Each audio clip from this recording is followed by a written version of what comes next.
ODE में जो autonomous and face plane जो टॉपिक हम डिस्कस कर रहे थे उसमें एक लास्ट टॉपिक आपका रह गया था, classification of critical points and their stability. So इस टॉपिक को स्टार्ट करते हैं जिसमें हमें जो हमारे क्रिटिकल पॉइंट्स हैं उसको हम डिस्कस करेंगे। Let's O00 be an isolated critical point of a plane autonomous system. तो आपका जो प्लेन ऑटोनॉमस सिस्टम है उसके जो डिफरेंशियल आप इक्वेशंस लिखेंगे एक्स और वाई की, तो d x by d t function x y, d y by d t function g x y, दो आपने अलग अलग एफ और जी फंक्शंस ले लिए और इस ऑटोनॉमस सिस्टम को हमने इक्वेशन नंबर 1 मान लिया, where function f and g have continuous first order partial derivative for all x y in the phase plane. Following is the classification. सबसे पहले जो आपका टाइप है वो है सेंटर या फिर रोटेशन पॉइंट भी जिसे हम कहते हैं। A critical point O00 is set to a center of the system 1। अगर जो पॉइंट, अगर आपका क्रिटिकल पॉइंट 0 आता है, ओरिजिन पे जो अगर आपका पॉइंट आ रहा है वो हम ये कह रहे हैं कि वो क्रिटिकल पॉइंट है और उस क्रिटिकल पॉइंट को हम सेंटर बोल रहे हैं किसी सिस्टम 1 का। जो हमने इस सिस्टम 1 की बात करी, इस पर्टिकुलर सिस्टम का क्रिटिकल पॉइंट है वो। If there exist a neighbourhood of this point, origin का जो पॉइंट है उसके कुछ नेबरहुड्स हमारे पास एग्जिस्ट कर रहे हैं, which contains a countably infinite closed path C1 to till Cn।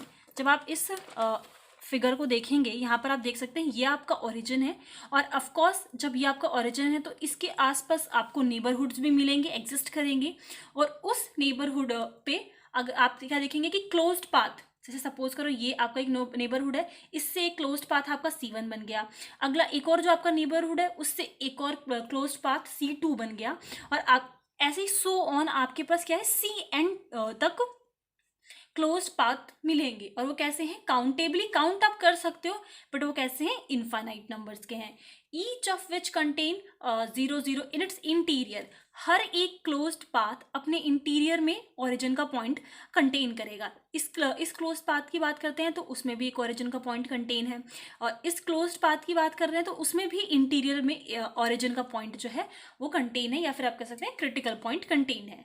And diameter of Cn tends to 0 as n approaches to infinity.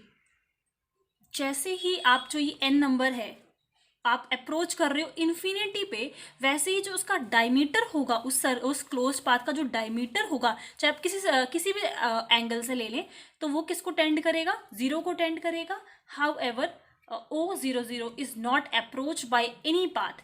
चाहे आप इन्फाइनाइट नंबर ऑफ कितने भी आप ये क्लोज्ड पाथ बना लें बट उनमें से कोई भी क्लोज्ड पाथ जो है इस पॉइंट को अप्रोच नहीं कर पाएगा। तो उस पॉइंट को हम बोलते हैं सेंटर और या फिर रोटेशन पॉइंट। चाहे जो आप बना रहे हैं वो आप प्लस इन्फिनिटी की तरफ चले जाएं, चाहे आप माइनस इन्फिनिटी के टूवर्ड्स चले जाएं, बट ये जो पॉइंट है उस पॉइंट को कोई भी क्लोज्ड पाथ अप्रोच नहीं कर पाएगा।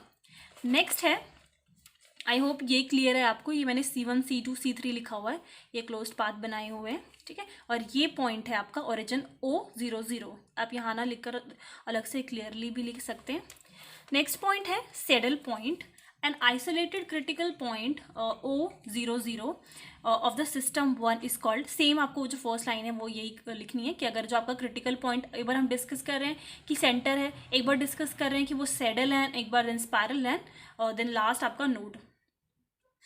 If there exist a neighbourhood of 00 such that, अब इसमें भी क्या है कि आपका नेबरहुड उसका एग्जिस्ट करे इस पर्टिकुलर पॉइंट का, such that there exist two path which approached and enter 00 from opposite direction as t tend करेगा आपका प्लस इन्फिनिटी। और दो पाथ आपको देखो, दो पाथ ऐसे मिलेंगे जो अप्रोच करेंगे और एंटर करेंगे इस पॉइंट पे टी प्लस इन्फिनिटी के तरफ से, और दो पाथ ऐसे आपको मिलेंगे जो अप्रोच और एंटर करेंगे इस क्रिटिकल पॉइंट पे माइनस इन्फिनिटी के टुवर्ड्स टेंड करके, ठीक है। जैसे कि ये आप फिगर देख सकते हैं, ये आपके 4 डोमेन्स बन रहे हैं, ठीक है। और इसमें आप दो पाथ ऐसे देख रहे हैं जो अप्रोच कर रहा है, एंटर कर रहा है ओरिजिन से एक डायरेक्शन से, और बाकी के जो दो हैं वो दूसरे डायरेक्शन से अप्रोच कर रहे हैं।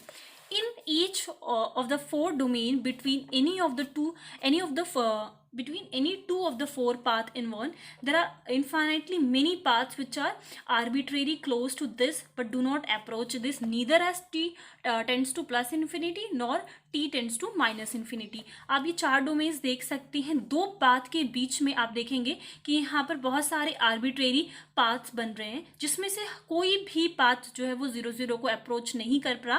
जैसे कि यहाँ पे लिखा है कि आपके पास बहुत सारे आर्बिट्रेरी ऐसे क्लोज्ड लूप्स पाथ्स टाइप बन रहे हैं, बट वो कोई भी पॉइंट इस क्रिटिकल पॉइंट या आइसोलेटेड पॉइंट को अप्रोच नहीं कर रहा।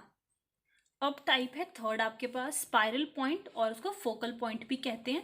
तो the isolated point o origin 0 0 of the plane autonomous system 1 is called spiral point or focal point if there exists a neighborhood of 0 O such that every finite path C in the neighborhood has following properties। ये सब आपको जो same starting की lines है वो एक तरीके से सेम है, बस आपको ये डेफिनेशन के अकॉर्डिंगली चेंज करना है। अब क्या है कि जो पॉइंट आप क्रिटिकल पॉइंट है आपका, उसके नेबरहुड में कोई फाइनाइट पाथ सी एग्जिस्ट कर रहे हैं, और उन फाइनाइट पाथ्स के पास अगर ये प्रॉपर्टीज़ होती हैं तो वो पॉइंट क्या होगा, स्पाइरल पॉइंट होगा।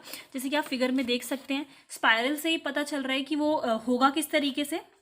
सो फर्स्ट पॉइंट है C is defined for all T की वैल्यू जहाँ पे T0 से ग्रेटर है। C approaches to this value 0 origin जब क्रिटिकल पॉइंट है, as T approaches to plus infinity और minus infinity, C approaches this in a spiral like manner winding around this an infinite number of times as t tends to plus infinity और minus infinity। यहाँ पर आप देखेंगे आपको दो words बार बार repeat हो रहे हैं, एक तो है अप्रोच और एक है एंटर।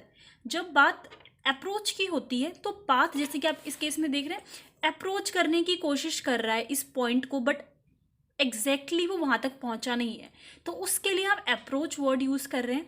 बट जब कोई पाथ उसके थ्रू जा रहा है तो उसको हम बोल रहे हैं एंटर। ठीक है, इन दोनों वर्ड्स में ये डिफरेंस है। सबसे पहले तो जो आपका पाथ है वो डिफाइन होना चाहिए, वेल डिफाइन होना चाहिए।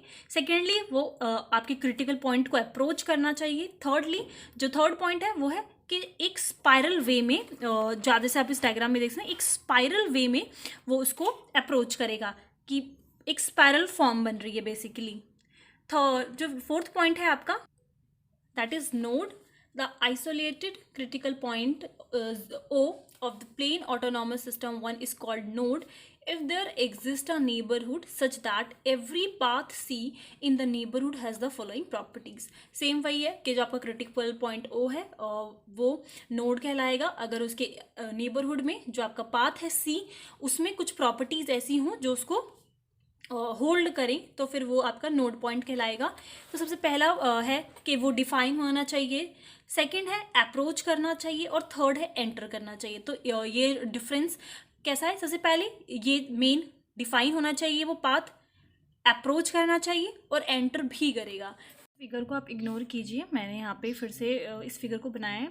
जैसे कि आपका क्रिटिकल पॉइंट हो गया, आप देख सकते हैं यहाँ पर रेक्टिलिनियर पाथ्स हैं, 2 A B and C D, जो उसको एंटर कर रहे हैं, और कुछ सेमी पैराबोलस पाथ है यहाँ पर। तो इसकी एक्सप्लेनेशन है, in this figure the critical point O is a node point which is not only approached but the entered by of infinite family of paths. जैसे कि मैंने आपको दिखाया कि जो पाथ हैं काफ़ी सारे, वो अप्रोच भी कर रहे हैं और एंटर भी कर रहे हैं। Here are representative path P, कुछ आप लाइन्स यहाँ से स्किप कर सकते हैं जो इस डायग्राम में मेंशन नहीं है। Then for the node shown here are the rectilinear paths, जैसे कि आपके OB, OC and OD। All other paths कैसे हैं, सेमी पैराबोलाज हैं। तो यही सब चीज़ें इसमें भी लिखी हुई हैं, तो सेम आप इस तरीके से मेंशन कर सकते हैं। कुछ पैराबोलाज पाथ हैं और रेक्टिलिनियर पाथ हैं। अब जैसे कि आप देख सकते हैं कि ये जो आपको कुछ पाथ इस तरीके से दिख रहे हैं, रेक्टिलिनियर पाथ दिख रहे हैं, ज़रूरी नहीं है कि ये आपके दो क्वाड्रेंट्स के बीच में हो, आपके ऑन द एक्सिस भी हो सकते हैं। जैसे फॉर एन एग्जाम्पल आप ये देख सकते हैं, इसमें जो रेक्टिलिनियर पाथ हुए हैं ये इस तरीके से O A B C D, वो ऑन द एक्सिस हैं, देन आपके सेमी पैराबोलस जो पाथ हैं। और सेम जो बाकी के आपने पॉइंट्स पढ़े, जैसे कि सैडल वगैरह पॉइंट पढ़े थे, उसमें आप देख सकते हैं कि जैसे कि क्वाड्रेंट के बीच में है, तो आपके ये ऑन द एक्सिस भी हो सकती हैं। ठीक है, और वो पाथ जो है आपके कर्व्ड पाथ्स हैं, वो इस तरीके से अप्रोच करेंगे।